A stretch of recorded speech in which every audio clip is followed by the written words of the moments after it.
The house won't paint itself. That means you got to start running.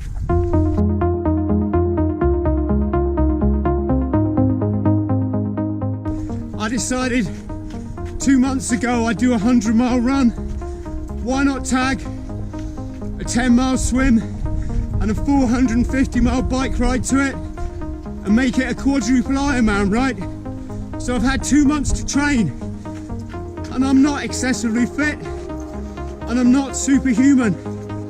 It's not because I'm a superman, but if you go on my YouTube channel, youtube.com/Chris Thrall, I talk about the life rules that I've built up by, rather than avoiding and shunning adversity, I've embraced it over the years, and I've turned every negative into a positive. And as I always say, you get one life, and if you live it right, one is enough.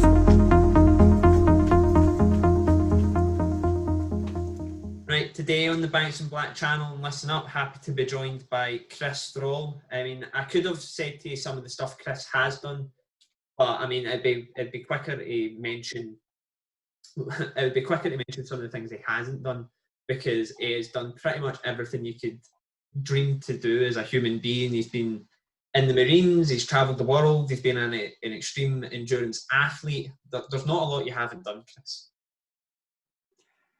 Yeah, I don't know what to say, Ben, to be honest. By the sounds of that intro, I don't think a lot of people knew what I was going to say, to be fair, but... You did. I know, I was just thinking there. Yeah, my motto is one life, smash it.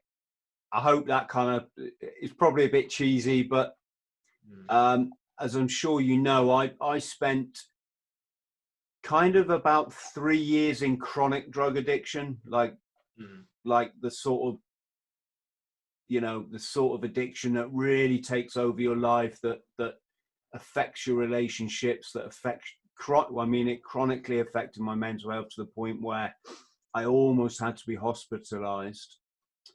I couldn't work. I was just too far out the game to even think about like working, or I ended up smashing up my beautiful house, and it just become like a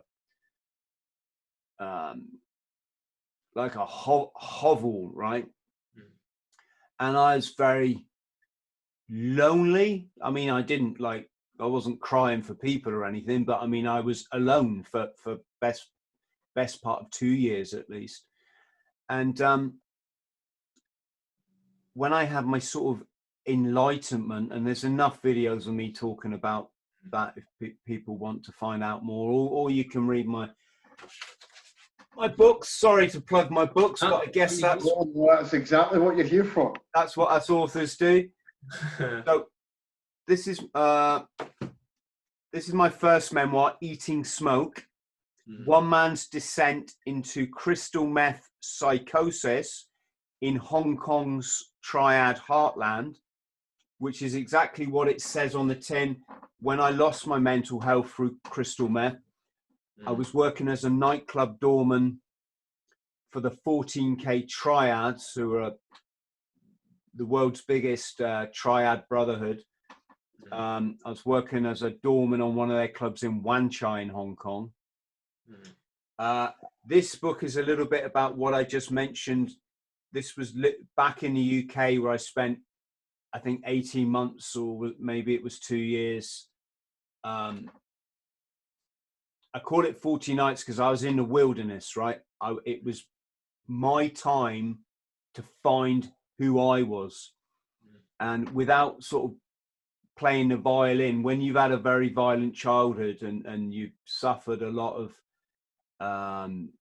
abuse, can we say, like a lot of us have to go through that shit, as unpleasant as it is, to come out the other side and realize that we're actually like really good people, and whatever it might be, right? So here's the thing. When I came out of those 3 years, all my friends had like moved on in their careers. They were having families. They had, you know, £35,000 cars and this sort of, not all of them, obviously. And there's me, you know, I'd just been sticking needles in my arm 12 times a day, and all I lived for was drugs for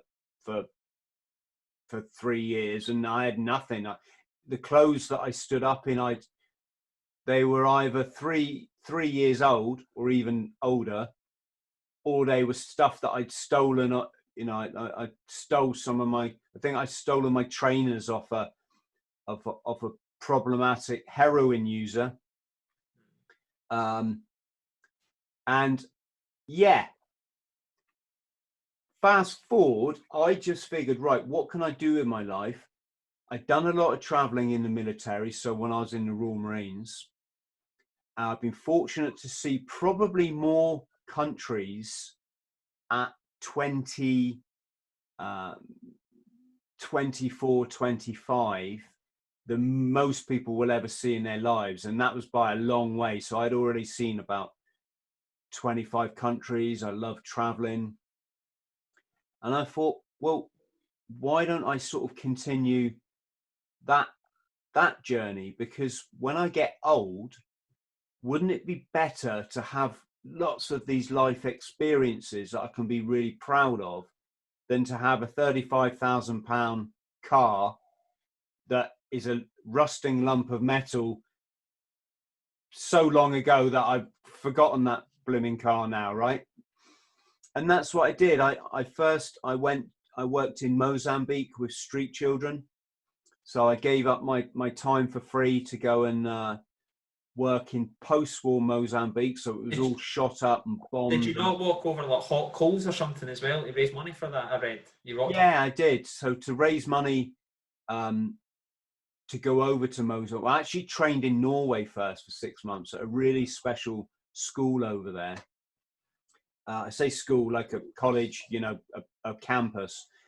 And I trained with 70 other people from all around the world. We're all going to various projects in Africa.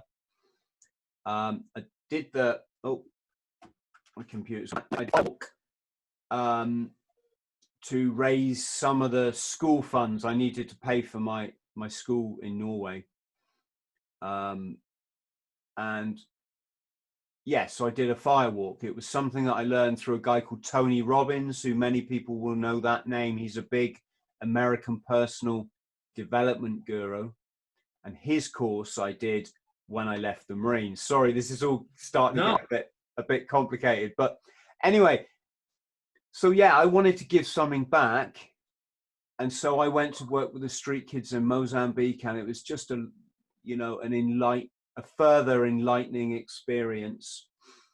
While I was there, the organization I worked for said, Chris, would you drive a bus from Norway to India and then back again, full of volunteers, so you guys can write articles about people who live in poverty? And this organization, we're going to put it all on their website. It was in the very early days of the internet. So will I drive a bus of 17 people to India and back? I'll have some of that, please.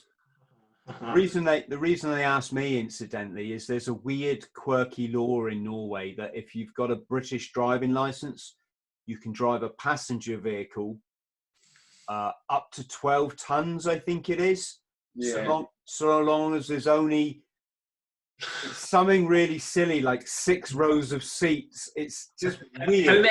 How many thousands of miles is that for Norway? Oh gosh, I'm looking at the map now. It's about, someone's going to correct me on this. Let's just say 5,000 miles there and 5,000 miles back, something like that. Absolutely brilliant, right? So when I'm talking to young people, you know, through YouTube, I'm like, stop watching the crappy games videos and SAS kill the Navy SEALs videos. You know, that is not going to get you happiness in later life. You'll just look back at your life and go, I've wasted, you know, I'm not trying to be cruel here. I'm just saying that, like, I did a video about driving to India. It's got about 250 hits. And yet you do a video about the queue or something, like it gets 200,000 hits.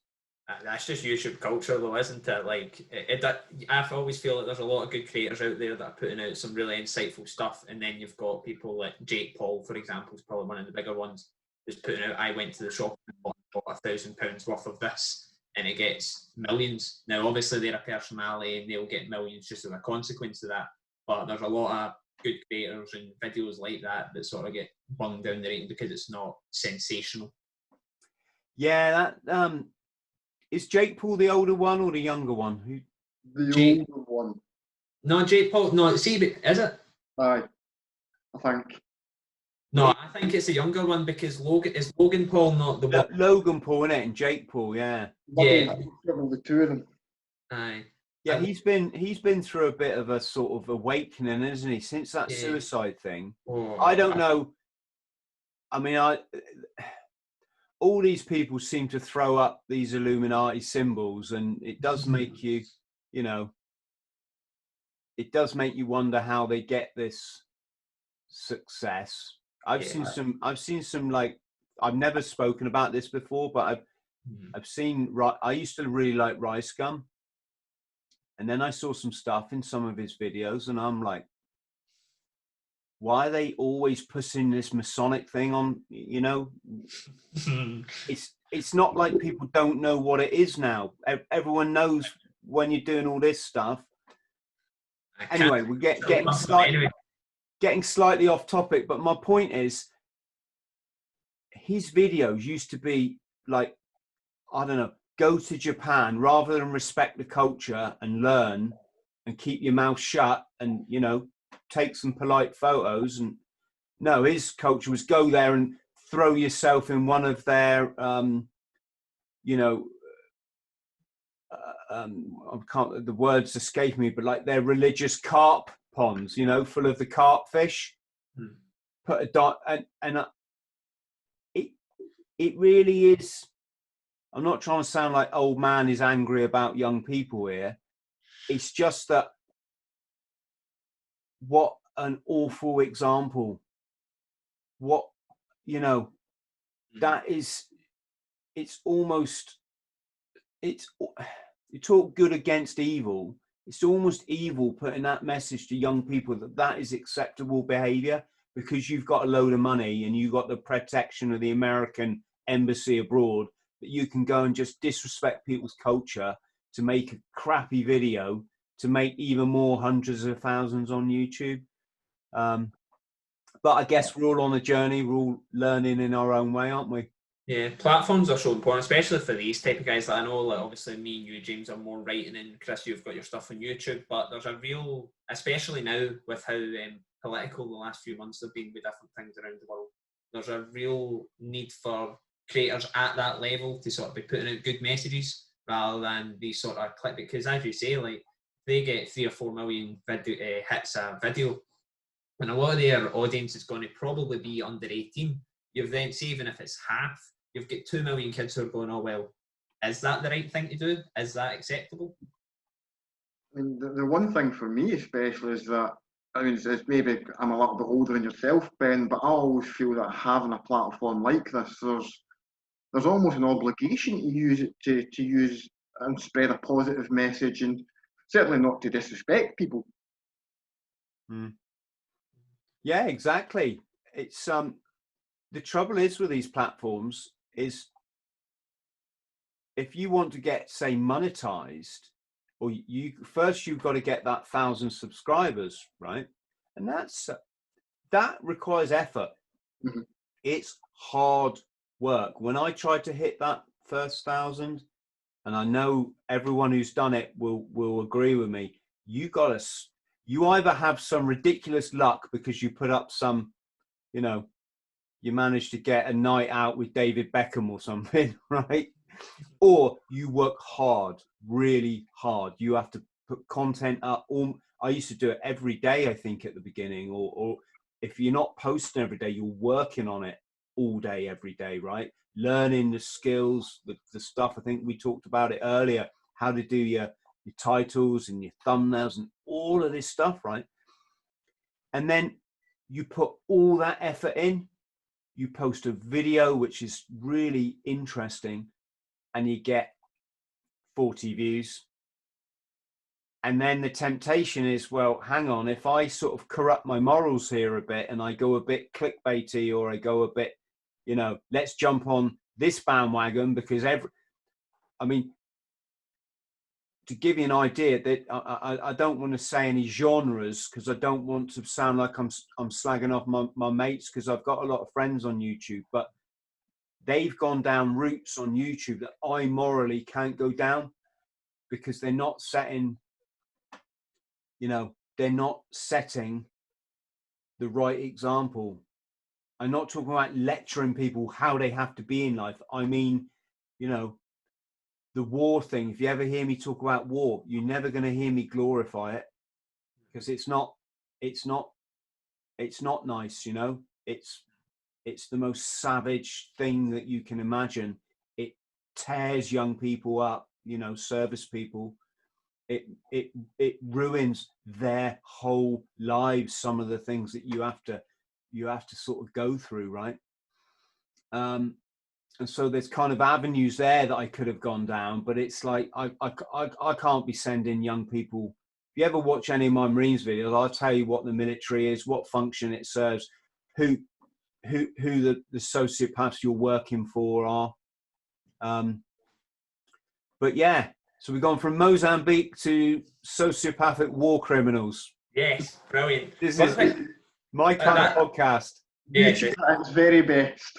Aye, pretty much. One thing I sort of found interesting you brought up there is sort of like you were saying about how you had friends and stuff who were getting married, 35,000 cars, and you were still like trying on like drugs and things like that. One thing I find interesting, I don't know if you're the same thing, but there's a real sense of you need to do stuff by certain ages. So like if you're not married with a stable job with kids, car, the house by like 30, you've failed. Or if you're 21, you've not got the university degree, you're not into that graduate job, then you're doing something wrong. I feel like that's also become really prevalent, and obviously you're a prime example of it doesn't matter how quickly you do things, as long as you get there in the end and where you want to be, and that's the most important thing. It's more than that, Ben. It's way more than that. And I'm hoping some people will understand what I'm saying here, but when I'm doing life coaching, I need to get people to understand everything you've been taught is a lie. Everything, right? Your diet is a lie. Your media is just one huge big lie. Your employment, this having to work 9 to 5 every single day of the year, except 2 weeks in the summer and a week at Christmas, right? That's a lie. Your economy, your money system is just designed to keep you a slave your whole life. That is a lie. Your politicians are paid liars. That is all they are. They don't work for you. They certainly don't like you. Everything the previous generations taught us, because they were very obedient, and that's a credit. You know, it's not I'm not slagging them off.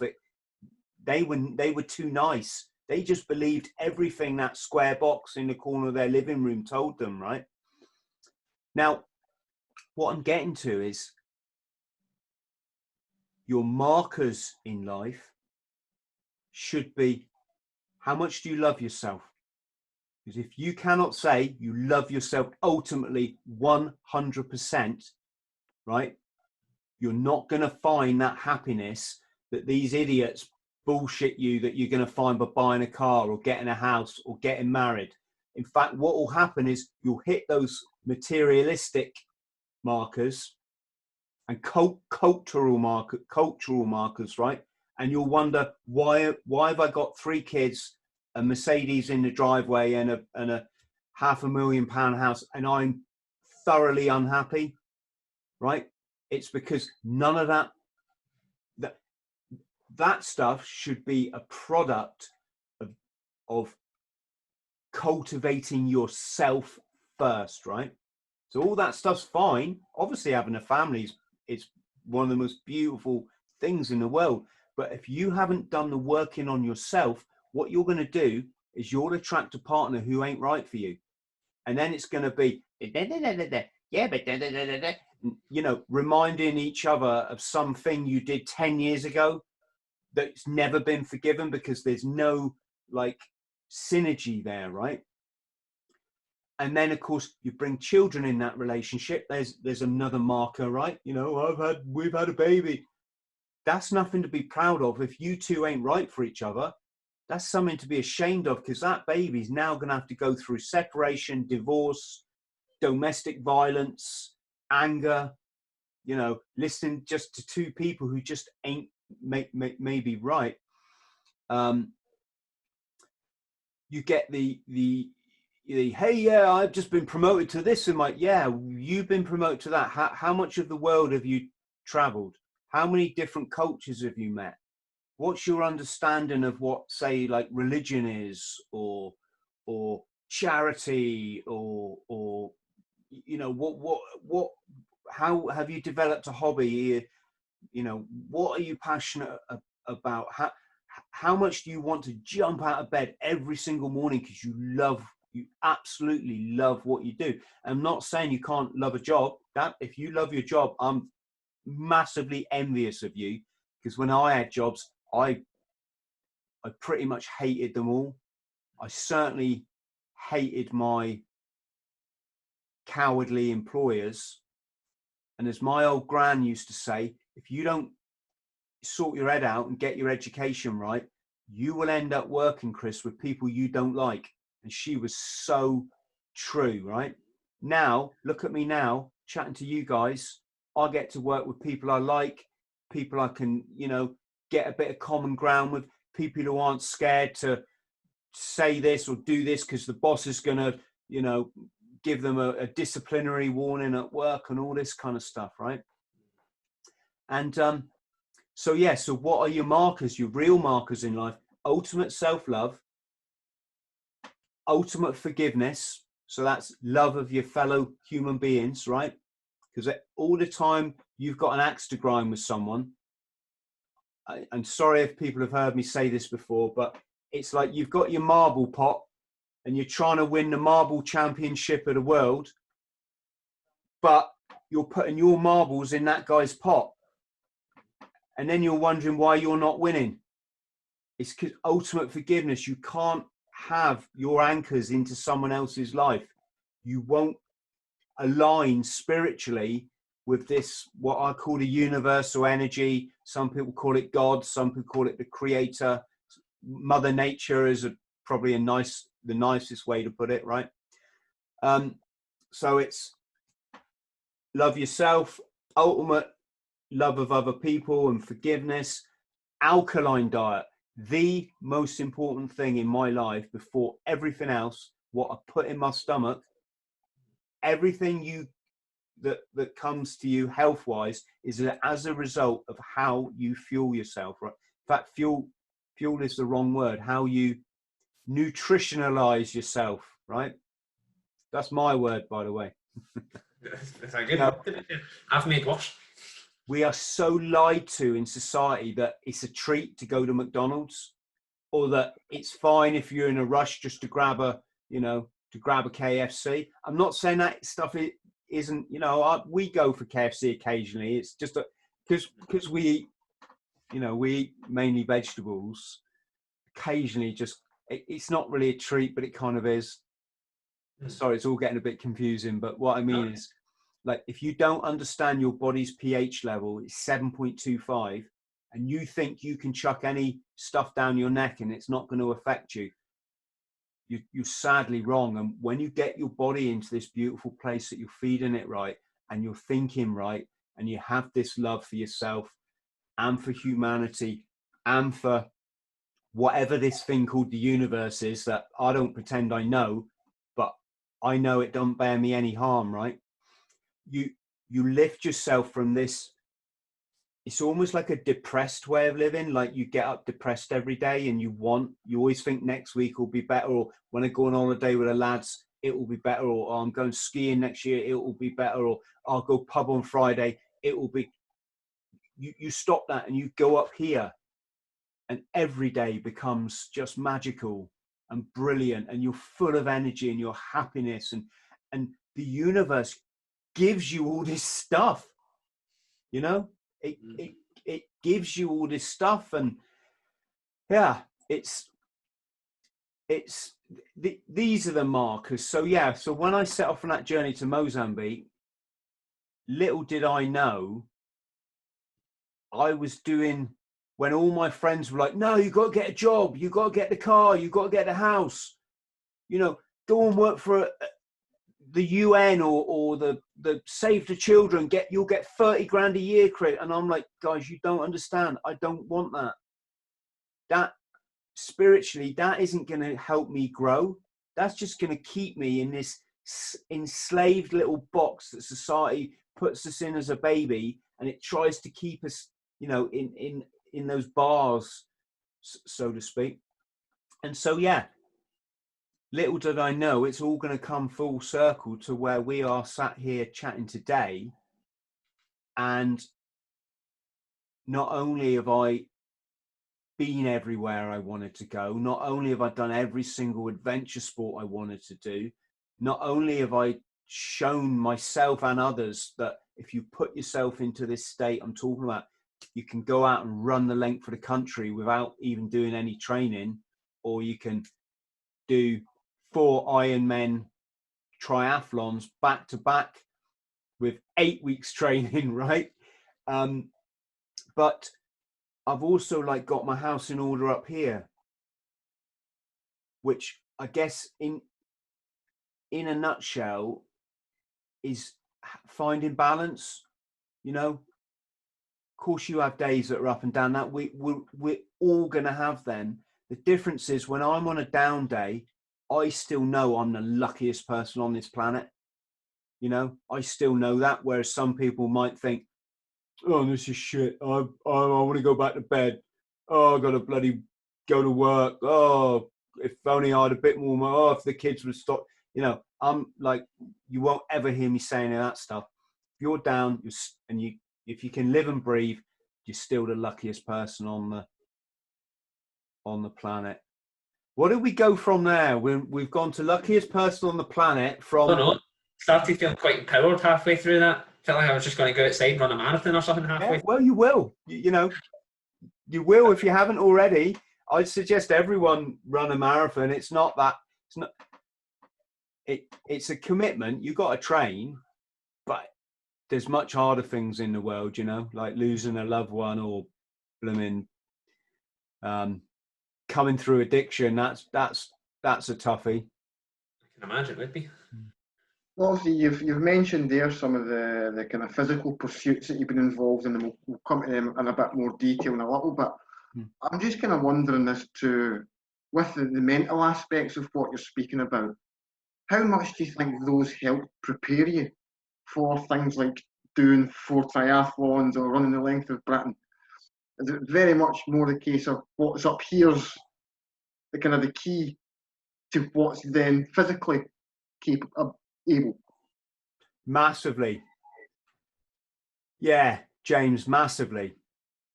It's like this, as I sit here, I'm not a massively fit person. My thing is I like to jog around the block in the morning, get a bit of air into the lungs, which is really important. Then I have a warm shower and do my soapy bit. Then I turn it on cold and I just go, as long as I can, like. And what that does, apparently it stimulates your vagus nerve, which I guess is some sort of nerve in your brain or gland or something. But I just know it sets me up for the day, right? I like running, but I haven't really got time to go and sort of, you know, run a half marathon every day. You know, that would be 2 hours of my day. I just don't have time. But here's the thing. By living the way that I've spoken to you about, so the love, the the self-love, the love of others, the alkaline diet. I mean, don't get me wrong. There's obviously a lot of other things. I mean, I'm 50 years old now, so there's 50 years worth of experimenting gone on in this grey head of mine, this grey bald head of mine. So, for example, you'll never hear me come out with negative. There's no such thing as negative. Negative is if you choose it to be negative, right? So you can say, oh, I lost 20 quid in the street yesterday. Oh, it's my last 20 quid. And God, now I got to work, you know, take me 5 hours of work or you can just go. And by that, I mean, you don't even think about it. It's like a lot, move on, right? How are you going to be if you always live that negative? How are you going to be if you're the guy who goes, 20 quid, you get, have I got my arms and legs yet? You know, just see what I'm saying. Yep. So going back to the physical thing, if my producer phoned me now and said, Chris, I've got a film crew together. They want you to run across Australia like tomorrow. And look, we've got you some kit. Would you do it? I'll be out that door so fast, even though I only run I run like a mile. Sometimes you see some of my videos, I run a 3 mile circuit, and I don't do it every day. I do it about 3 times a week. What I'm trying to say, guys, is I'm not like a fitness guy, you know. I'm not like, hey, let's do some circuits and do some of these and you know,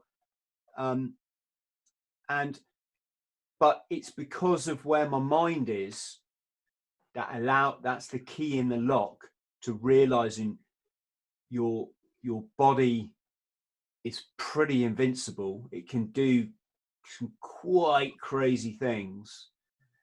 And of course the diet helps. If you're eating a nice alkaline diet, which is lots of green vegetables, it's not vegan or anything, it just means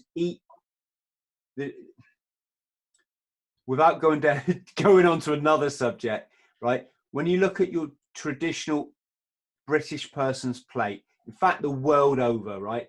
You have your meat, you have your carbohydrates, so your potato or your rice or your noodle, and you have your veg. Your typical person's plate in this country or this nation is huge steak, pile on the potatoes, and have like 3 garden peas on the edge, and you don't eat them anyway, right? Or you have a lettuce leaf with a little bit of like tomato balanced on. Are you asking me if that's delicious? Yeah, I'm not going to argue. Everyone likes a steak now and again, right? Are you asking me if it's healthy? Absolutely not. And the reason is the animal flesh, so the meat and the carbohydrate, the effect it has on your blood, so your body's sensitive tissues, is an acidic effect, right? It puts acid into your body. Whereas the vegetable, especially green vegetable, which is chlorophyll, it's energy from the sun, that is alkalizing on the body. And if Mother Nature created you at 7.25, whether you like it or not, whether you think you can live on Coca-Cola, you're wrong. You're just wrong. Every organism has a pH. You try and feed your plant Coca-Cola, you know, or milk, you won't have a plant after 2 weeks. You might not even have a plant after 3 days, right? You can argue the toss with me. Not that people do. No one's ever really argued this point. I think it's because I live by example, right? You know, if you can do 4 Ironmen with 8 weeks training, there must be like a reason behind that, I guess. But anyway, yeah, you can think you can feed your plant anything you want. You can't. It will die. It will just die. And the human body is no different. But we've been lied to by the corporations, by the Coca-Cola, the McDonald's, the meat industry, the dairy industry, to believe that all food is its fuel. You can chuck anything you want in here and you'll be fine. And no one has made I'm generalizing here, but no one's made the connection between this utter crap we put in our beautiful temple and cancer, heart disease, arthritis, osteoporosis. No one makes that. Can you see how we've been lied to? People aren't even intelligent enough to realize these things is because of doing this all your life, right? So, sorry, I don't want it to sound like a lecture. It's just, it's really upsetting, this massive lie. Yeah, I think people have become more aware of that now. I think, obviously, I don't know whether, I've not got the figures to hand, but I'm pretty sure Scotland, at least where we are, is probably, in terms of like obesity levels and stuff. I can remember when I was still at school a couple of years ago, and when we were doing things there, we were reading about in the past how UK as a whole had one of the highest levels. Obviously, America is well beyond anybody still, but it seems to be like you're seeing a lot more people moving towards, like, it's almost became trendy to, oh, look at me and my healthy plate of food. You still get the same people who go out and have McDonald's 2 or 3 times a week, but it's becoming more of a trend to be healthy. Ben, I'll just jump in there. You make a really great point, right? But here's the thing they all miss. It's the alkaline balance. They're eating the healthy food, you know, it might be vegan. You don't have to eat vegan to be healthy. In this family, we're probably about 96, 97% vegan. Basically, we have fish once a week, right? That's our kind of treat. Occasionally, like I might have a chicken kebab as a treat with my boy once a week. We just happen to go past this kebab shop and I normally look at him and we both like a chicken kebab, right? So here's the thing. These people with their healthy plates is, if you've got going back to what I was saying earlier, what the proportion you need to get it in is 2/3 vegetables, 1/3 meat and potatoes, right? You just remember that. The way we have it at the moment is 2/3 meat and potatoes, 1/3 veg. If that, it's normally smaller, right?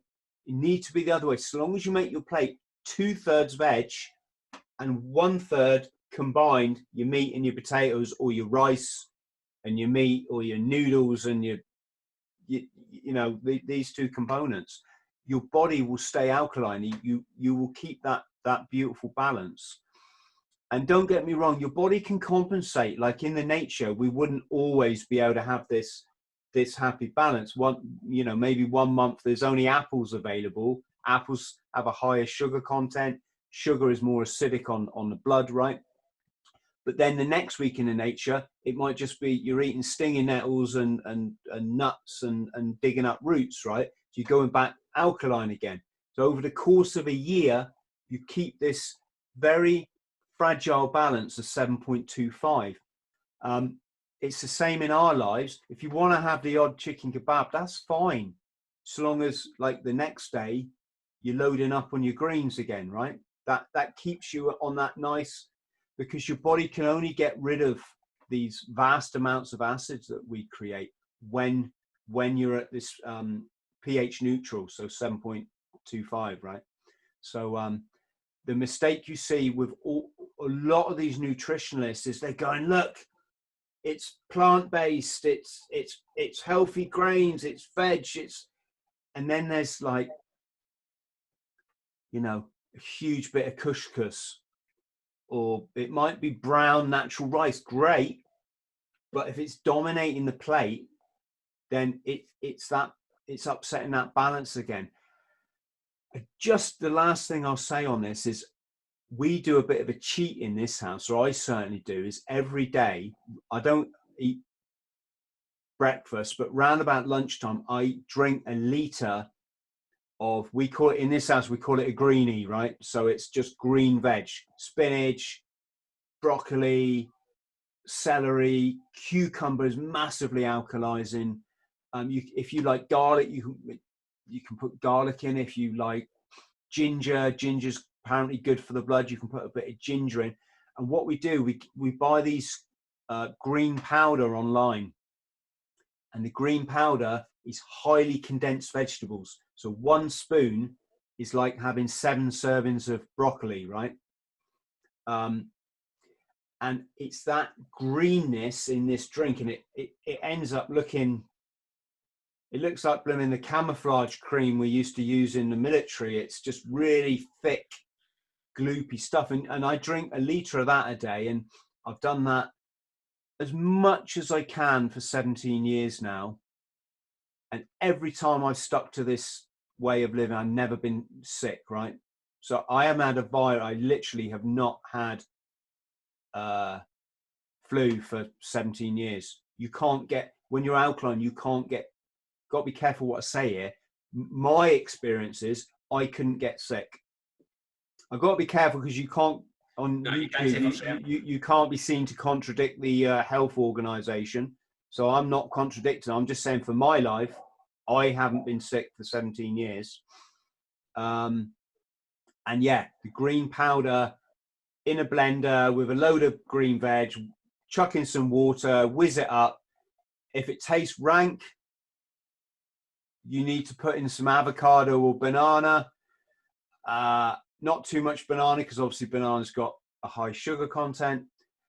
I put chili in mine and a little bit of soy sauce just to make it different. And that's what I do. And it's not the nicest thing to drink, but do you know what?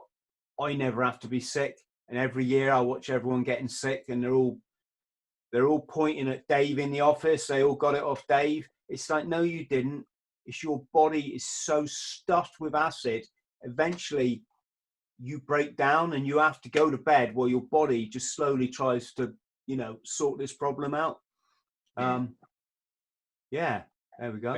There certainly seems to be a more traction for the alkaline diet. I know Stephen Gerrard's got his water company, which is, I believe it's the only alkaline water commercially available in the UK. So there certainly is certainly people within high profile sports, obviously Stephen Gerrard being kind of one of the most famous footballers in Britain his generation, to kind of be behind this and be promoting this. And they're obviously seeing that people who are at that high level and have that same viewpoint. Oh, it's great. I didn't actually know that, but yeah, it's just weird though, isn't it, that it's 2020 and still this conversation we're having is going to be so alien to probably the vast majority of the nation. Are going to go, alkaline? Oh, I thought you could eat what you want. You know, I thought it had to be organic, and that was fine, right? Which just shows you the power of the kind of delusion we all live under, and it's all because we're controlled by corporations, and they've all got a stake in us, as you know, we're their stock. They, you know, and it's hard. I mean, don't get me wrong, who doesn't like Coca-Cola? Well, I mean, I guess there's probably a few people, but this might sound really bad, but it's actually one of my favorite drinks. You drink Coca-Cola, drive in a bus across the Pakistan desert, you wake up, you're hot, you're sweaty, you got mosquito bites, and there's a shack there selling Coca-Cola, and you have one of them in. It's like a gift from the gods. But here's the thing, right? You shouldn't live on that shit, you know. You listening to this, James? Yeah. And I'm not puritanical. I drank and took drugs. Well, alcohol is a drug. It's actually the worst drug, believe it or not. I did that for best part of 30 years, every single day. So from when I was in my 20s until when I had my son, really, I had to start, you know, sorting my life out. So I'm not lecturing people. One good thing in my favor is I knew about the alkaline diet 17 years ago. So even though I drank I mean, I used to drink up to 12 cans of beer a day, and I drink all day long. I shouldn't really say this, but I kind of really loved it. I'm not saying it didn't come without a downside. You do end up making a twat of yourself when you're pissed, you know. But You know, and I used to smoke weed for many years. I gave it up in the end because my head just couldn't take it anymore. It made me like too shaky. But so I'm not like lecturing, you know, I've still got a massive bit of bad boy in me, and I have to, you know, I have to manage that on a daily basis, right? But yeah, everything I've done in my life, guys, is slowly to work for the day when it all just becomes right, you know? Yeah.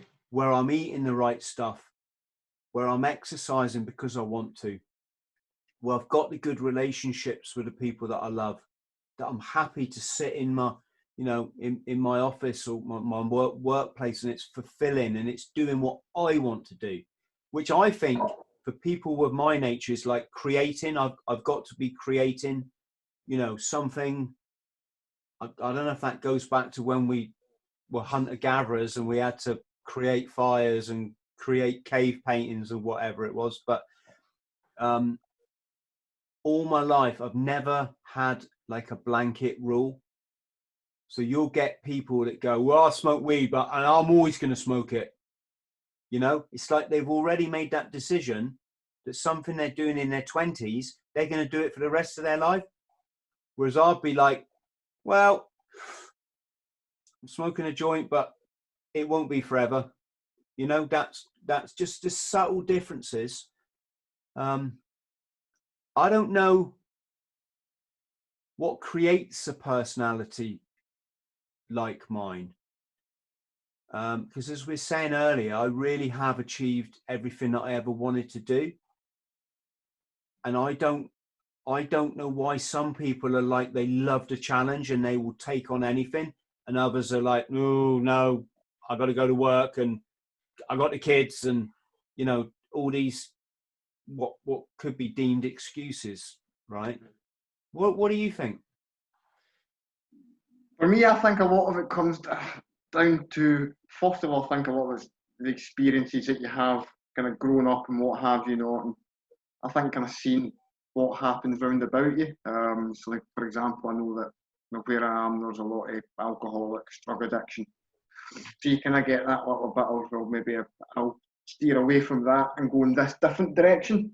But also, I just think there's some people who naturally just got this extra thing within them where they want to achieve, they want to do something different, whereas some others are quite happy just to let the world pass them by. I'm going to take my big firm sit in the fence here, but like I'm only 18, right? So I still feel like I am in a stage of learning. Like I've been looking at 18. I feel like I've had a lot of life experience that a lot of people my age haven't had. But I've worked full time for a couple of years. I've managed people. I've been working with what do I say? I don't want to sound like big headed here, but like working with high up people in the industry that I'm in. I've had operations, I've had experienced love, death, all these different things. And I feel that if you have that experience early, it helps mold you into a better person as you grow older. So even though I'm nowhere near my mature years, when I eventually get to that point, I've already had a lot more life experience than people have already had. And that'll make me a better person for that, I think. Yeah, you seem, I was like really well balanced, but I love it when I meet young people like that, you know. I say young people, you're probably, I'm not young. You're to me. No, I mean, it's like I've met like my friends' kids, and it might be that the parent who's a single parent has had a really rough life, loads of drugs, addiction, all that kind of, and their kids grow up these really lovely, well-balanced, just very pleasant young people. And I think it's because they've seen all of this nonsense going on with their parents that they've not gone down that sort of, I don't mean not gone down a drug route. I don't mean that. They just, it's helped them kind of cultivate themselves. No, it's always things like that. But I think we're about an hour into this podcast, and we're finally going to speak to about the thing we actually agreed to have you on to speak about, about your endurance athlete stuff. Yeah, let's go for it. Well, it's all a bit of it's all, you know, this is a thing. I'm writing a book at the moment. It's called I think I'm going to call it State of Mind, which is a Marine's expression. You know, it's a state of mind.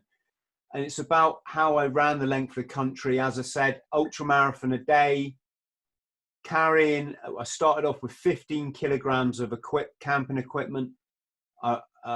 When I'd run my 27 miles or sometime one day I ran 43 miles, I just sleep at the side of the road, get up and go again. I wasn't supported. So I didn't have like a van following me or anything like that. And obviously I ran alone. So I'm writing a book about it. And I want it to be different from the other running books that I've read before, which have all been brilliant, really good books, but none of them talk from a human perspective. They always talk from the superhuman athlete that's writing the book, or maybe they talk about their humble beginnings, but they don't write in a way that's going to get someone who's sat on a couch thinking about a half marathon or thinking about a marathon, but they're never going to do it. And I wanted to write this book to show that look what I've had to get over in my life. I nearly died from addiction. I was nearly sectioned for mental health. There was a point in my life I couldn't work. I couldn't have even done a CV or ironed a shirt to go for it. It just I couldn't have done all that, right? And yet now, just through this process, I'm sort of at least capable of ironing a shirt, right, and doing a bit of running and swimming. And so everything that we've talked about builds up to the point now about the adventuring, I guess. Everything that's came in the past, obviously there's your military past, there's the addiction. How much do you think those feed into the motivation to do running the length of the country, to do extreme Ironman triathlons and all these insane physical exertions? Is it, I don't want to say like chasing the high that you would get using crystal meth, but is there the same sort of kind of striving for that next hit, as it were? Yeah, it's all a bit of that, really. It's kind of weird in the military. So for people listening, the Royal Marines it's the longest military basic training in the world, right? I'm not trying to brag here. I don't care about, all service people serve a function, if you ask me, equally, I mean. But the fact is, the Royal Marines, it's the longest training. It's one of the few military trainings that incorporates commando training into the basic training, which is why it's so long. And of course, the commando training is way harder than infantry training. So what the army would train in, right? Here's the thing. I found it so hard. Well, the football teams that we sort of speak with, we've had a few guys on here from football teams that have said they've been sent to the military to do their pre-season training. Obviously at pre-season, I don't know whether you watch football or not, but pre-season usually they just do running for 2 weeks. How much different is it in the army in terms of how intense would it be for a professional football? Yeah, so that's a friend of mine, Major Scotty Mills, who took the England team put them through the endurance course in the build up to one of their big tournaments. And it's just different.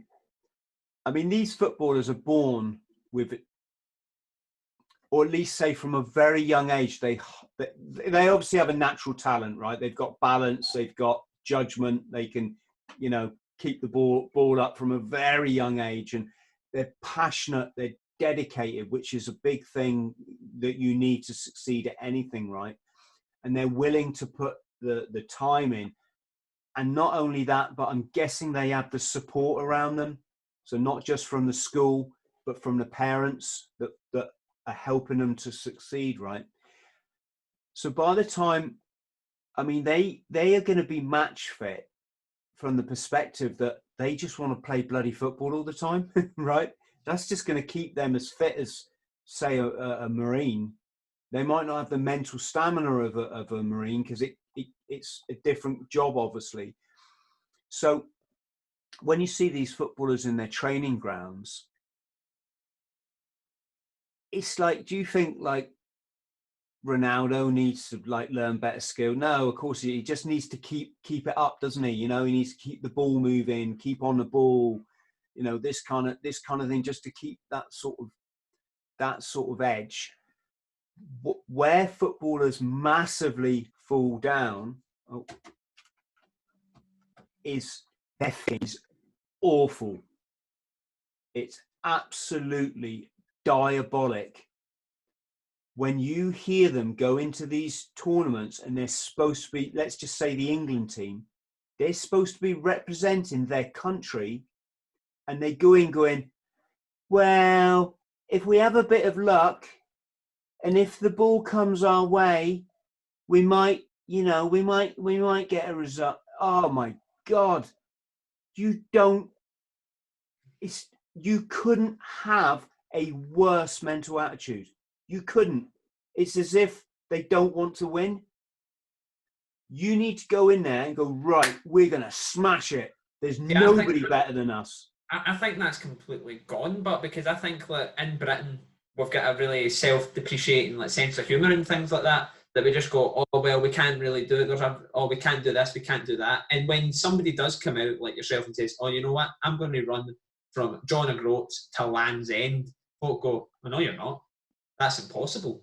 Like people just want to, if you talk out and say, you know what, I can't do this, you're smited down. Yeah, Ben, don't get me wrong. I get it, right? I get it. If you're a footballer and you come out on the news and go, right, we're the England, we're going to smash this, we're going to get in there, we are the best team in the world, no one is going to be, we are going to come on with the World Cup, right? If you go in with that attitude, most likely you're going to win, right? Because it's about, you know, you've got to have the skills, but every team in the world have the skills. Has everyone got the mental? No, because they're all kowtowing to this fear culture that we've allowed people to lock us up in, right? And you go out there and you go, yeah, we're going to smack. What's the Sun newspaper going to do when you come, say, runner up? They are going to like slaughter you, make you the laughing stock of the country. Oh, Beckham said he was going to smack, right? This is where you have to be so strong and just not care what other people think. If you live your life, even 3 seconds worrying about what another human being might think, for the right reasons. I mean, if you're going to go and punch someone, you deserve to be thought of as an idiot, right? If you're going to go and rob someone, then it's stupid. That's fine, right? But I mean, if you're giving it your best and you genuinely know you're doing the right thing for you and you're trying to do a good, you've got to not care, right? And you guys know this because you're on YouTube, right? You know, when you become a content provider, you are doing your best to put good content that will help people, right? If you know you're doing that, you can't be like, listen to what this person says and listen, you know, right? And so it's the same with the football. We just need, they need to work on their mindset, you know? This going into matches and going, well, if we get a bit of luck, they've lost the tournament by talking like that. They've already lost it. Have any of you seen The Last Dance? You watched it, James? Yeah. You watched it, Chris? I've heard. Remind me what it's about. Chicago Bulls, it's the Michael Jordan documentary, but I think I know where you're going to go with this, Ben, because I was going to make a similar point in Formula One. There was a thing last year where a couple of Ferrari drivers had a crash together, and they spoke about one having it was a guy, Will Buxton, had referred to as having this inner bastard, which all the best drivers had. It wasn't necessarily that they were a dick for being a dick's sake, but they had that bloody self-mindedness where I have this target and I am going to do absolutely everything within my power to get to that point. It doesn't matter who I have to tread over, it doesn't matter what I have to do, I am going to get there. The last dance is very much similar. Like there's people saying that Michael Jordan was an absolutely horrific person to me when I was playing with him. But one thing you couldn't take away from him is he was the best, and he did to make sure he was the best. And it's almost like you need to have that nasty streak in you almost and that inner self-belief to actually get anywhere. If you don't have it, then you're on a losing streak already. Yeah, it's that thing, isn't it, that football culture is very vain, isn't it? You know, because I'm not saying they're vain, but I'm saying they're promoted on what car they drive and what clothes they're wearing, which girl they're going, you know, to the premiere with, and all that sort of, you know, what shampoo are they being sponsored by, and it's all very, you know, they're media center, aren't they? They're the center of the media. They've got all this limelight on them all the time. It must make them so self-conscious of everything they say. Yeah. Whereas somebody like Michael Jordan, I don't know. He's like, when you're an individual, well, no, he's not. I mean, he's a member of a team, but he's almost like an individual in. Do you know what I mean? His gameplay, a lot of it hinges on, you know, if he's got 3 seconds left of the game and he's got to, you know, he's got to get the ball in that net. He's really got to have that self-belief in himself, isn't he? He's really got to not take second best. And I don't know where the two merge and where the media thing fits in and corrupts it all. But I think there's probably a certain element of it in the UK as well, where we just have tall poppy syndrome. We love chopping people off at the knees when when they're perceived to get too big for their boots. I mean, me and you have seen it in newsrooms, James. Like, we work in Scottish football, which obviously down in England, Celtic and Rangers is a big thing up here, and it dominates the back pages and usually the front pages too. See, whenever you have somebody that speaks about, like, you usually just get the usual quotes. Yeah, we played well today, we'll try and get the win. But then if you have somebody saying, you know what, we're going to try and hammer this team today, the pressure on them, and then there's, why has he said this? What could this mean? Fan reactions to it. It's that side of things as well, and I think obviously we're in the media and perhaps we haven't. Yeah, we this is, I don't know if this is too deep for your podcast, boys, but no, you know, we're all subject to an evil agenda. We just are, and the evil people own all the media. That's why they love to create this culture of hatred and bitterness and envy and jealousy and double standards, and the reason is, if you've got a community that should be living in harmony and respecting each other and supporting each other, because if I support you, right, let's say we lived in a tribe, you know, hunter gathering, if I support you to kill the buffalo or to, you know, pick blackberries or whatever it is, you support me, we both do well out of it, right? But in modern culture, it's about destroying that sense of self-worth, destroying that sense of community, and making each individual little islands that are not just desperately unhappy with themselves, but who throw mud at other people, like you said, tall poppy syndrome. Why? Well, it's called divide and conquer, right? So you got the black people hating the what, you know, standing up, the white people standing up for the black people saying the white people could do a bit better, you know, the yellow people going, hang on, where do we fit into this? Yeah, you got all this complex weave of obfuscation, right? Of it's a facade. Human beings are essentially good. Most people you meet are good, aren't they? You know, you can get on with them, crack on with them. You go in the desert, anywhere in Arabia, you meet someone coming the other way, they're going to get their bread, rip it in half and give you half. That is human beings in a nutshell, right? what have we got in this country, in our modern culture? We got people that are just nasty. I mean, horribly. People that the best thing in their life is going on the internet and trying to destroy other people. That ain't right. That's weird. It's really weird, right? And it's all part of this agenda. And I don't know, it's not a simple agenda, I doubt for 1 minute, but they love it that, you know, they love all this bickering and this backstabbing. They love it that their press stirs up, you know, stirs it all up and gets people throwing mud. They love it that these young girls are all bulimic, and, you know, not even young women anymore, young men as well have got eating disorders, and, you know, constantly like looking at their phone, and it's all by design. You got these unhappy people. Well, what are they going to do? Well, one thing alone, they're going to buy stuff, right? Because what do we do when we're unhappy? We think buying stuff is going to make us happy.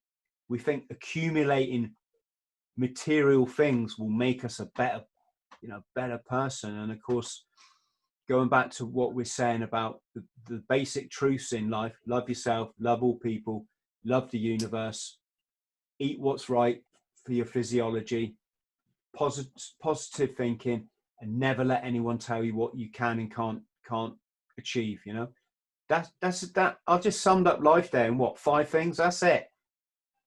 You never hear that in the media, do you? You never hear, you know, you never hear these cancer like research companies going, do you know what? If you guys just ate Alkaline, you put us out of business in a year, you know, or you'd certainly, you know. You've obviously gone down a different path in the pursuit of happiness. It's not just the nice shiny car and the big house and what have you. So how did you parlay from kind of the military and addiction and what have you into the world of these extreme athletics and the actual physical side of things? What was the kind of genesis for that?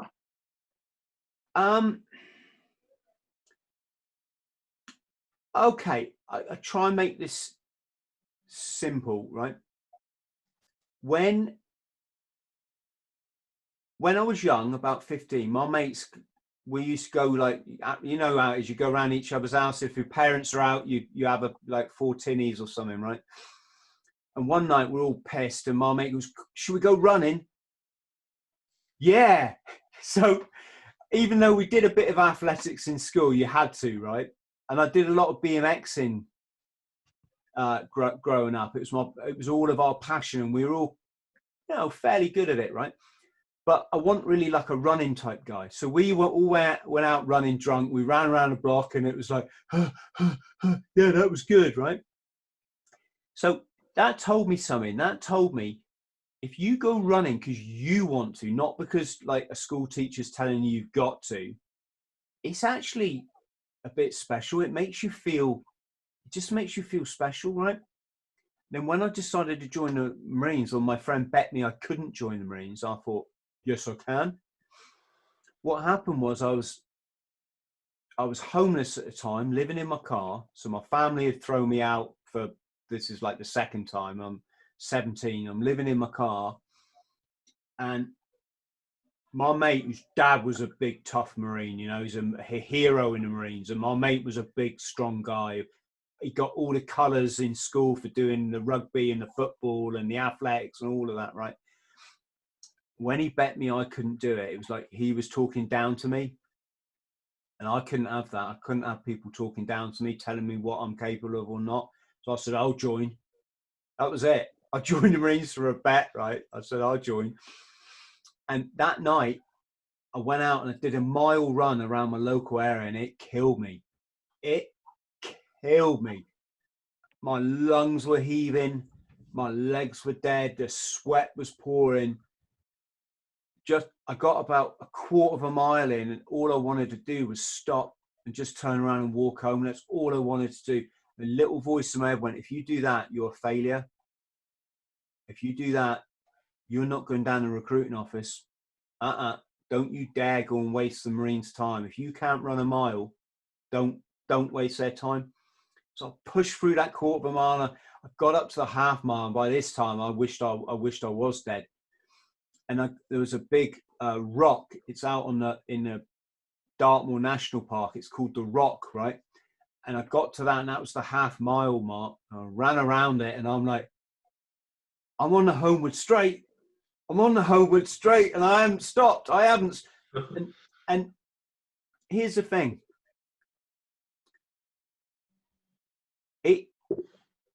There's no sense of achievement like it.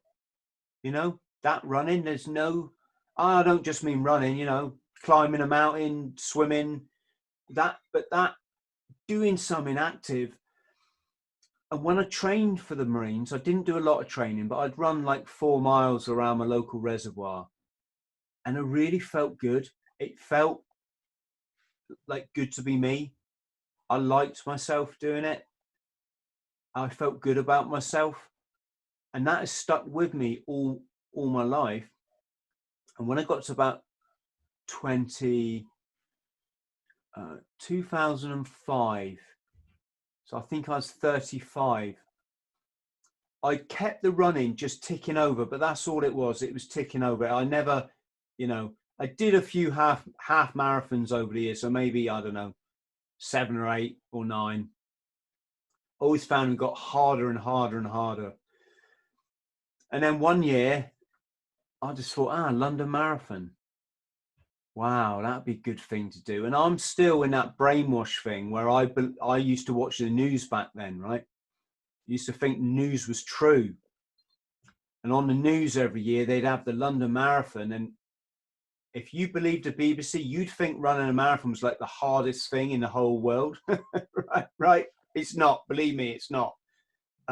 Human body can run hundreds of miles. It's a marathon is actually quite easy, but the way they set it up, sorry, when I say easy, don't get, that's a bit disrespectful. What I mean is you need to commit to training for it, but let's be honest, it's not like flying to the moon or something, right? It's fairly achievable for a human being, right? 80-year-old, I think a 90-something-year-old ran the London Marathon. Lots of people have, well, not lots, but obviously many disabled people have done it, but there's people who've done it with no legs, right? So how could I, an able-bodied person, complain if someone is done it with no legs, right? So I thought, yeah, London Marathon. And I've always had that thing. It's the same with the traveling. If I see something I like, it can be anything. Like I saw Elvis Presley dive off the cliff in Acapulco in one of his movies when I was 6 years old. That's when he died. I thought, dive off the cliff in Acapulco. That's all I thought, you know, just put it back here, right? And as I got older and I went out into the world, these things just kept, because I never said to myself, I could never dive off the cliff in Acapulco. I could never run a marathon. And a lot of people do talk like that, don't they? You hear them. I had an argument with someone the other day that said they couldn't run a marathon and they're an able-bodied person. And I'm just like, I know you think you can't, but you can. You really can. Yeah, it's a mentality thing. So that was it. So my little dream, I call it, put your dreams on the back burner. Never say no to them. You want to fly airplanes, just go and just keep it on your back burner and it will come to you, right? You want to jump out of airplanes, keep it stored away there. Never say no to that idea and it will come to you. And so when the marathon thing came to me, it was just like, I've done a half marathon. Let's do a marathon. It was just like that. And I applied. I didn't get a position because of the ballot. There's too many people. So I thought, right, my mind's made up. I've got to run it now. So I went for a charity and I ran for, it was drug addicted young offenders. So I was raising money for that kind of charity. People in prison that are trying to change their lives. So I thought I could be really proud of that, running for that. And that's what I did. And it's like anything. My first run was 1/4 of a mile around a block. came back, feeling like death. You know, the next run was a quarter of a mile again. The next week, I knocked it up to a mile. You get your fitness comes quite fairly quickly then. And then the next thing is like, right, let's do a 4 miler. And you only get 6 months to train for the London Marathon, because you apply, then you find out if you're in or not. And that point to the day of starting is 6 months exactly, right? So maybe you're already fit if you are lucky, but I'm the sort of guy, I'll train when I know I'm doing something, right? So you get 6 months and that's it. One day I went out running and I jogged and I jogged a bit more, jogged a bit more. Was thinking in my head, how far have I gone? I'm working out this place to there, that's 8 mile. That place to here, that's, God, I've run 12 miles. I better turn around and run back because that's almost a marathon, right? I just turned around and I started running home. It was really painful. It was really painful, but I got home. I thought, blooming hell, I've run 24 miles. I've only got to run 26 for the London Marathon. And yeah, that was it. Marathon came around. It's going to be one of the best days in your life. Even if you walk it, it's going to be one of the best days in your life. It's just brilliant. All the crowd there cheering. You put your name on your shirt so they can call your name, which really feels nice. Complete strangers going, go on, Chris, man. Well done, Chris. And you're like, yeah, well done, Chris. It's a very, very special experience. And that was that. And how did that? And then the next thing from there is the ultra marathon. And again, I didn't actually like put in for an ultra marathon. What I did is I just started going running, and I started running these silly distances just because I want to. I'd go out running for 4 hours. It's quite funny actually.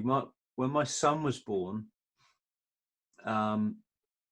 we're quite down to earth, me and my girlfriend. We don't like fuss and nonsense, so we didn't do any like antenatal. We just thought, if you can't look after a baby, probably shouldn't. You know, if you need to be taught how to look after one, you probably shouldn't have one. I'm joking, but we were just like, you know, put milk in its mouth and love it. You change your nappy as well, right? And so when we're in the hospital, we couldn't wait to get out. We're just like, can you sign the papers? Can you sign the papers? Yeah. And the nurse was already surprised because I was the first to change my son's first nappy. I think they were, I might be, please people write in the comments if you were like me, but I was like, I'm changing my son's nappy, but you know, we grabbed him. We ran out of the hospital. You'd think we were stealing this baby because we just couldn't wait to get home. Walked in the front door and I said, Jen, can I go running? I can imagine what the response was. And she's like, just go, right? So my son is born. We've just got in there. And this wasn't like, it was just like, I wanted to leave her with her little baby and have a little bit of, you know, mummy and baby time together and just have a cuddle and do the feeding and all that. And I just left her and I went out and I just felt brilliant. You know, I'm not only doing the sport that I love, but when I get home, I've just got this amazing gift waiting for me. It was a really, really special. And so in 4 hours, you're running about marathon distance.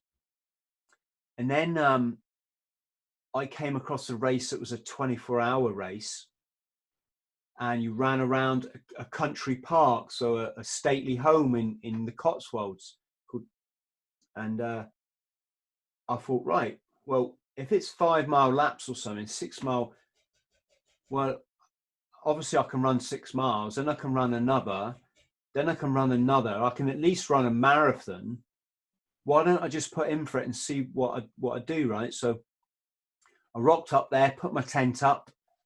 It was back on my drinking day, so I had a big bottle of rum and went to the start line in the morning.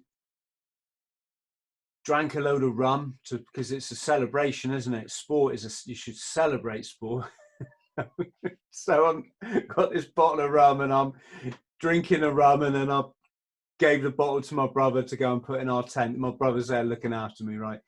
Rock up at the start line, off we go. Before I'd done it, I'd run a marathon, and you're not even out of breath.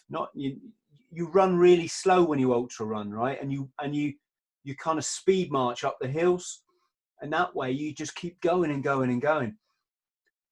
Before like 5 o'clock, I'd done 2 marathons. I remember putting a tweet out, or sent a tweet to a friend or something, or a Facebook post, and it was like, 3rd marathon of the day, and it's only 5 o'clock. And how many runs had been done by 5 o'clock that day? Well, in that 24-hour period, let's just say I did the whole bottle, and I had a few shots in the tent the night before, so it wasn't like a whole bottle. But no, that's not too bad. It's yeah, it's just, for me, it's a bit like it was a camping trip. So, all the excuses for alcoholism are coming out now, but it was just fun. I thoroughly enjoyed it. It was great, you know. Met some wonderful people. One of the guys I ran with was actually running the length of Britain, and I said, I plan to do that. By this time I got my plan together. I think I bought a tent and a sleeping bag.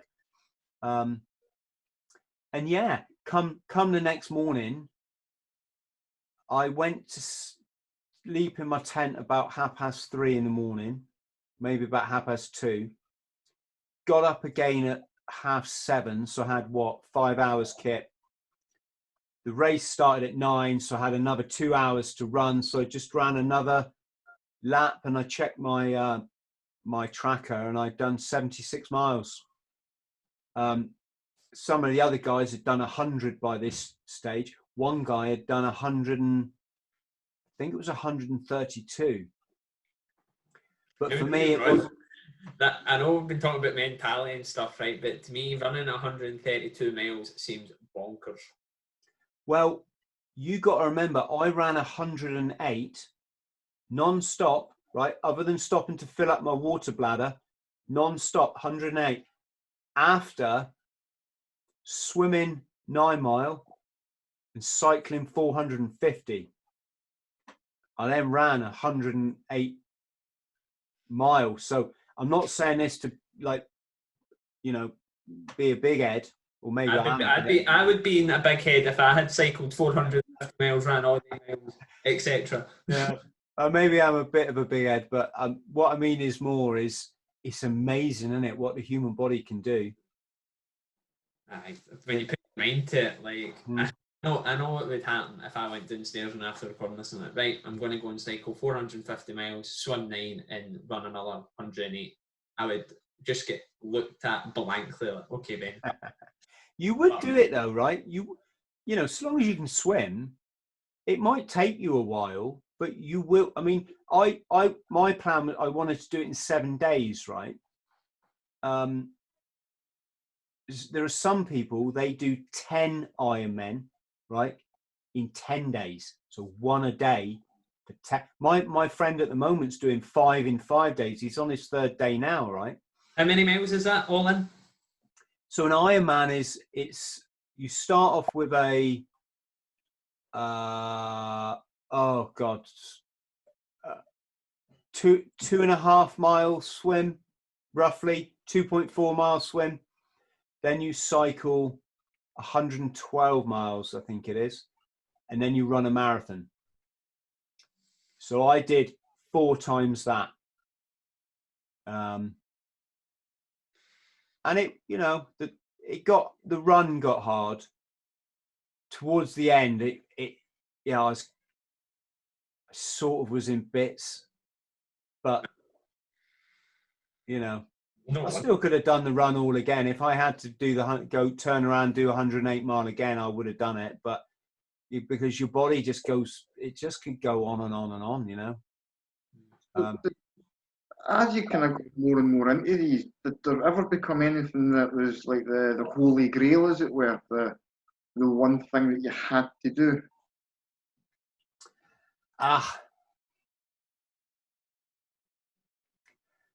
Not. I'll be honest. I think if we're going to talk like that, I say that's going to be Everest. Because I'm that generation. I grew up with tales of adventure on Everest. Right. I've read so many books on it now. I've watched all the TV series that they've done, and they've done some really, really good ones, you know. Recently, Ant Middleton, another, you know, fellow Marine, climbed Everest, and I watched his documentary, and I just love it. I've watched so much now, I almost feel like I've been to that base camp and put up my tent, and I've been up to camp 1 and come down, and I've been up to camp 2 and come down, and I've done camp 3. You know, I've really visualized it a lot. So that would be, and it's, I don't know if it's like, would be my most difficult challenge. I genuinely don't know. But it's more for me that if there's something you want to do and you get one life, then you should do it. My slight issue would be is obviously I'm a father now, and so I wouldn't want to die, but not because I care about myself. I'm at peace with all that, right? It's just I wouldn't want my boy to go through life without his daddy. You know, that would be just a horrible thing to put on someone. So I'd really have to sit down with my girlfriend and calculate the risk. I know you can never really, you know, you might be an avalanche, you might fall, you might just die of, you might get some edema or something, right? You never quite know. But you know, it's that thing. I mean, Ant's got, I think he's got 5 children or something, right? He's got quite a few kids. Maybe I think he's got at least 4. And it's that thing, isn't it? Does your life stop just because you've got kids?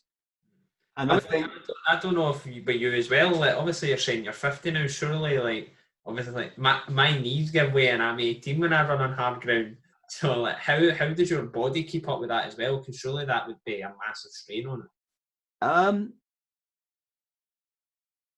My body, my back is a bit kind of screwed, and I don't blame Mother Nature for that, and I don't blame the human body. I blame the fact that I probably haven't been the best at hydrating over the years, so drinking fluid, and of course being a writer who sat in a chair a lot. So I have what's called chronic pain now in the base of my spine. It's actually in something called the SI joint for any physios that happen to be watching, and it's just constant pain, right? I will say it's getting better. I've got this kind of belief, as long as you eat right, your body's always going to repair itself. Mm-hmm. The other thing I've got is torn cartilage in both my knees. My left knee is pretty much repaired itself. And you're supposed to have an operation for this, right? It cleans up the cartilage so it stops like rubbing against the skin. But I didn't have that operation. And I did my 4 Ironmen with just after I'd ripped them both, right? My right knee now still in pain, but nothing like it was.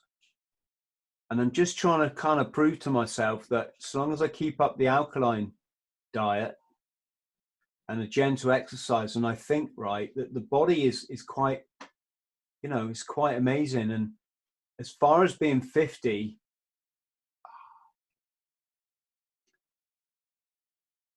I genuinely feel, although obviously I can't remember, but I feel like I'm still like that 18-year-old that joined the Marines. Some things are a bit hard. Like when I try and do pull-ups, I still think I'm 18, and pull-ups are really hard. I used to do 29 when I was 18, right? It was that's unheard of in the Marine. There was actually, my friend Chris used to do, I think, 44. right? Oh. But 29 is that's quite extreme number. Now I go to do pull-ups and I think, oh, I'm going to do 20, and I struggled to do one not that long ago. It's weird how the body changes, right? I got back into it for a while and I managed to get up to 12, but I'm nothing like I used to be. So I think I'm still 18, but I guess maybe your body slows down, you don't realize. But yeah, I'm not finished yet. No, I won't ever be. I'll run to my funeral if I'm allowed. Brilliant. You guys say something? Yeah, I mean, you've done these challenges and things pretty much all across the world. Was there one that you've been doing that you've thought, this is starting to get the better of me? Or have you kind of constantly been able to just push through and get to where you want to be? Yeah, the only time I was like that is when I ran the UK.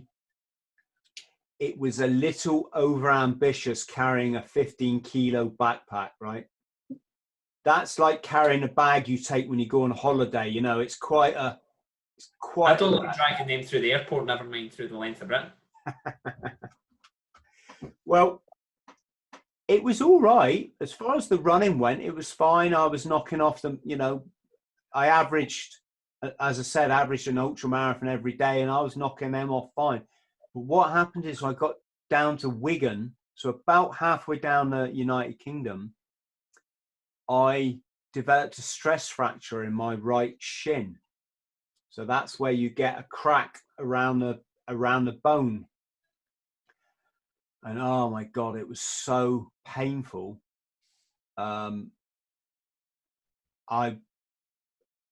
It was horrible. It was a horrible position to be in, because I told everyone I'm going to do this no matter what. If I have a broken leg, I still will do it. It just gutted me that I wouldn't be able to do the ultra marathon a day. And I didn't want to walk. You know, I had no interest in walking the length. Everyone was going, walk. I'm like, no, I'm not, you know, anybody, no disrespect. And it's a great thing to do, but anybody can walk the length of the UK. And I wanted to do something just a little bit challenging, right? I say anybody, you know what I mean? Again, many pensioners have walked the length of the UK. It's you know, if you can walk 10 miles in a day, then it's going to take you, I don't know, what's that, about 3 months or something, right? But anyway, I got to this point where my leg was so painful, I physically couldn't run on it anymore. I couldn't even, a hobble was the best I could do, and I wasn't going to get to Land's End in a hobble. So I sat down on this grass bank. I thought, right, plan B, come on, plan B, think. And I looked to my right and there was a spa shop, you know, an off license. Rum. Right. So I went in and I bought a bottle of rum, and I just sat on that bank and went. Gave it a few minutes. I'm good to get, and that was it. And I ran the rest of the what was it, another 500 miles. Just had a tot of rum every morning. It numbed the pain enough. You shouldn't really take rum and painkillers. Please don't do that, folks. You can die. But I've done worse things in my life, you know. And yeah, and that was it. Got to Land's End and it was lovely. There's my little boy waiting for me. I told him I was going to do it. That was the only thing I thought of. That when I set off at John O'Groats, you guys live in Scotland. It's so beautiful up there, you know. So barren. It's a bit like looks like the Falkland Islands up there, right? I'm assuming the Cairngorms took you about 15 years to run through, just because that bit never seems to end. Oh my God. Do you know what? I'm really not good on geography. I just ran. I didn't really know where I was. My compass, as long as it pointed south, that's what I did. I just ran. I came through I'd have to look at the. In fact, I've got my book here. Let me just. I'll shout some places. You can say if you know them, right?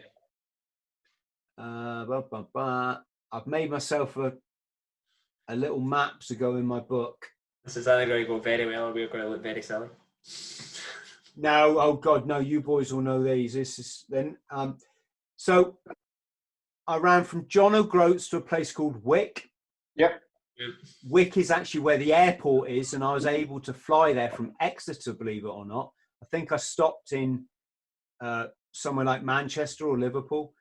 So Wick, Force, you won't. Yep. Okay. Lothbeg, Brora. Oh, yeah. I know. Trying to blow my R's like a proper Scotsman. Brora. Glenmorangie, where they make the whiskey. Yep. Knockbane. Lewiston. Yep. Lagan. Fort William. Everyone knows Fort William. Very beautiful. That's all around like Loch Ness, isn't it? Yep. Place called Devil's Staircase, which has a very beautiful Gaelic name. Is it Gaelic? Yeah. It's called Antifeed or some sort. Apologies, I can't remember it, but the English name is Devil's Staircase. I got hypothermia there. Tyndrum, Firkin Point, which is on the Highlander Loch. What's that? Loch Lomond, I think. Yeah. Paisley. Wishaw. I stayed with my buddy in Wishaw. Wishaw is I stay 4 minutes outside of Wishaw. Yeah, you'd know where my friend Davey lives. Crawford, Lockerbie. Oh, Lockerbie. Yeah, that was the places in Scotland. Lockerbie had quite an effect on me that no other place in the world ever really has. Why was that? Well, I remember back in, was it the 80s when there was the Pan Am air crash? 89, 88, yeah. Yeah, this Pan Am jetliner was blown out of the sky by a bomb. I won't go into the politics because there's some... who's ever going to know who plants the bloody bomb when the media lie to you all the time, you know? But there was a bomb and it blew out the sky, and the wreckage rained down on a village called Lockerbie, and it took out several people in the village were killed. Many houses were demolished, and so just to arrive there was quite special because, and I didn't expect, I was running down a road, I think it was an A road, and the sign just said Lockerbie, and it was about, say, 2 or 3 miles off the main road, so it meant running off and running back again. And up until then, I hadn't done anything like that because I just wanted to get to Land's End, right? The quickest, well, the route that I roughly took was going to be 999 miles. And I didn't want to add anything to that 999 miles, right? Unless I had to.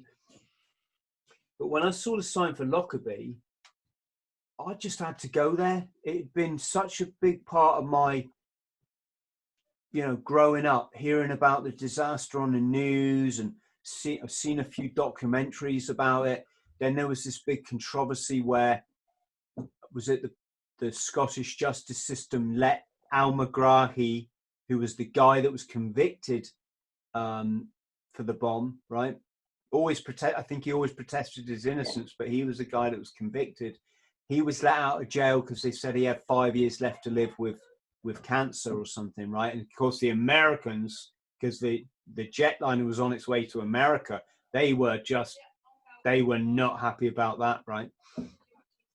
And so I'd lived through all of this, and to actually be running past this place, I've just got to go and have a look, And I entered this village that was just idyllic. It was so peaceful. The sense of peace you felt there was amazing. And all the time I'm thinking, my God, I went right, like I'm in the pub, right? And I ordered some food, vegetable curry it was. And like the landlord came over and said hi and asked what I was doing. The girls behind the bar were all really friendly and just like English people. No disrespect, but in the South, we're not that outgoing to people. We don't just go and go, hi, how are you? In Scotland, everyone does that to you, and it's lovely. It's the way the world should be, right?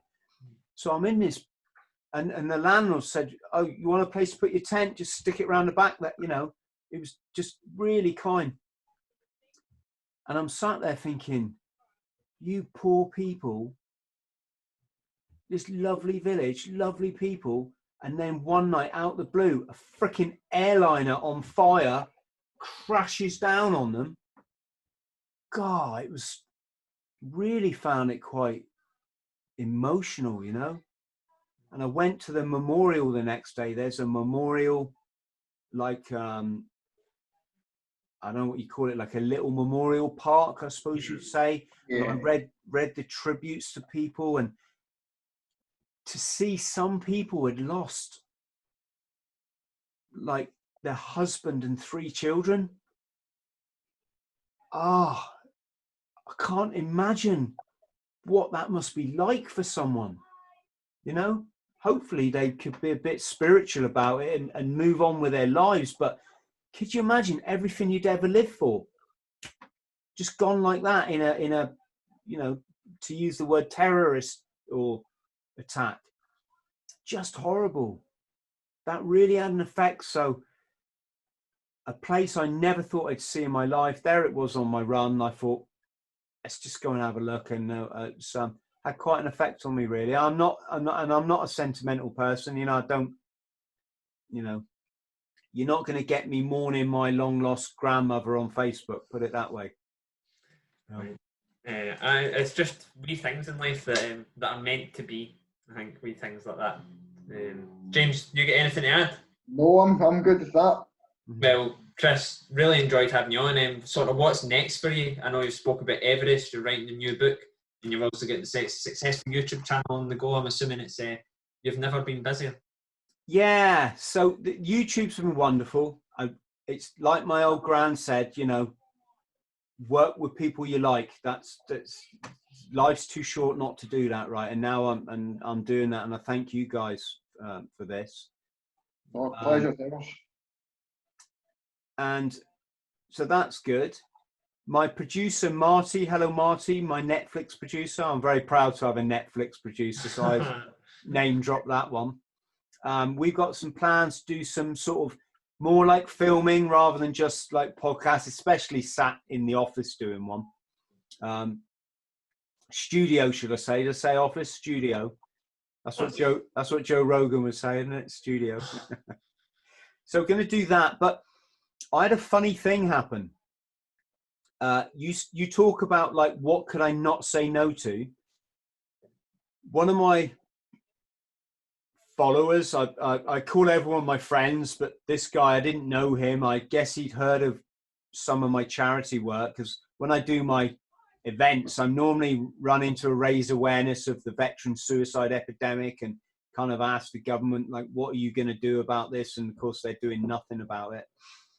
And somebody, a French foreign legionnaire, had heard about me doing this, phoned me up one night, and he got my girlfriend, and he'd had a few, and she said the next day, she said, Chris, some guy phoned for you last night. I think he was a bit worse for wear.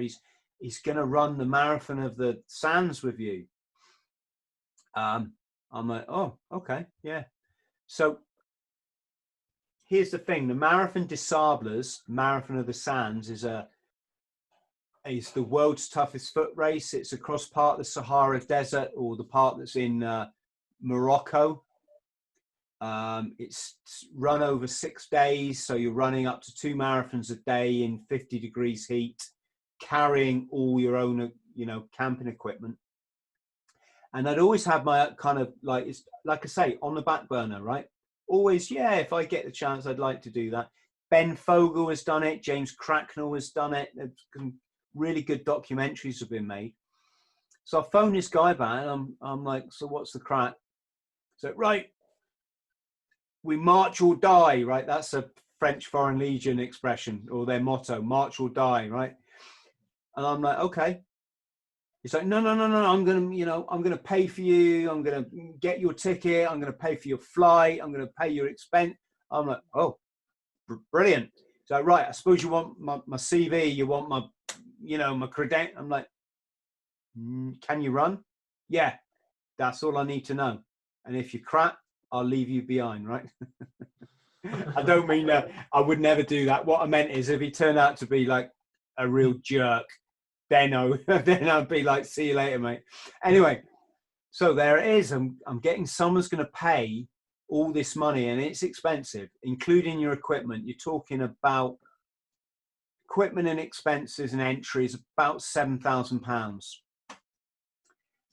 And he's offered to pay it. Okay, great. It's a dream come true. So I phoned up the office, and lo and behold, because of this COVID thing, they had a load of spaces going, right? Because normally it's a 2 or 3 year waiting list. But because people had to cancel because of this thing, and because they'd rescheduled it, they had some spaces. I managed to nab 2 of them. And when I put it to this guy, right, I need the £5,000, or it's £4,500 to pay the actual ticket. I never heard from him again. That's horrible, man. Here's the thing. No negatives, right? I don't have negatives, so I don't care. I worked away to get that money. Won't go into that because I'm still kind of working away. And to be honest, off the back of it, a load of good has come. So I basically I've entered the race, is what I'm saying. Once I get that bit between my teeth, and I think I'm doing it, I can't then go, oh no, I won't do it now. I mean, I've got to do it, right? So that's now been rescheduled for. Sorry, I think I'm under attack. Yeah, no, quite all right. Might be a 5-year-old. So that's been rescheduled for next year now. So I think it's next April. So that is the next big plan. April to do that. In June, I'm going to cycle across America, the world's, sorry to use the cliches, but it's the world's toughest mountain bike route, right? North to south across the Grand Divide, which is something Guy Martin did, the TV presenter. I read his book about it, and it was just the way he wrote it. I love reading about adventures, and that normally sells me on wanting to do something. So we're going to do that next. Off the back of this, a couple of very kind gentlemen have come forward, and they want me to start a charity, so that when I'm doing like my life coaching bit about the alkaline and the positivity and the don't look back and the don't listen to the media, the stuff to help people flourish, that it's in a more sort of presentable format, I suppose you could say, right? So having my own charity, then I don't know what kind of funding you get. I'm obviously not out to like profit from the charity. I'm not interested in that, but they say I can reach more people by having a charity. So, and they've offered to set it up because I haven't really got time to be doing that. So what I'm trying to say is, off a negative come a big, what some people might see as a negative come a big positive. Yeah, that's it. That's what's next. Brilliant. Well, that is a lot of what's next, to be fair. But honestly, really enjoyed having you on, and obviously get a bit of a bigger following than us, but we'll leave all your links to your social media, YouTube, where you can buy your books, because obviously there's a lot more to your story than what we've just covered in just under 2 hours. So I really loved having you on, and hopefully have you on again. Subscribe to us on YouTube, iTunes and Podbean, and until next time, take it easy.